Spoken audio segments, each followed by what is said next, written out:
La prossima capitale della cultura italiana potrebbe essere Bassano del Grappa. La città veneta, nota per il ponte Palladiano, con l'iconica struttura in legno coperta, ha infatti presentato ufficialmente la sua candidatura come capitale per il 2029, seguendo la nomina dello scorso anno a Città Veneta della Cultura. Una grande opportunità. Bassano la possiamo definire l'8ª provincia del Veneto, si trova nel cuore della Pedemontana, centro di economia, di crescita, ma anche e soprattutto un punto di riferimento per le nuove generazioni.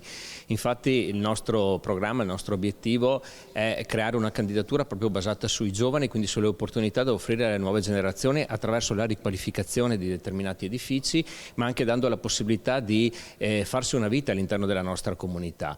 Oggi il tema dei giovani è un tema purtroppo sottovalutato, ma stiamo facendo un lavoro in sinergia anche con le associazioni di categoria proprio per sviluppare delle politiche che possano attirare giovani all'interno del nostro territorio. Un obiettivo ambizioso, però penso che abbiamo tutte le carte in regola per riuscire a portare a casa questo importante obiettivo.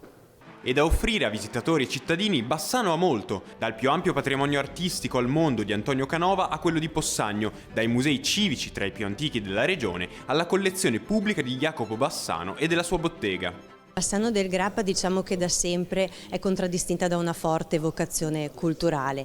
Abbiamo davvero grandi collezioni all'interno dei nostri musei civici, dai dipinti dal Poltiani alle sculture del genio canoviano. Quindi diciamo che davvero Bassano ha tanto da offrire e vogliamo continuare su questo, quindi su quelli che sono i nostri punti di forza, ma anche sulla visione che abbiamo per una città sempre più moderna, all'avanguardia interconnessa, proprio per questa importante candidatura a capitale italiana della cultura. Un'importante occasione per la città, ma anche per la regione Veneto, che continua ad affermarsi come meta culturale di spicco nel panorama internazionale.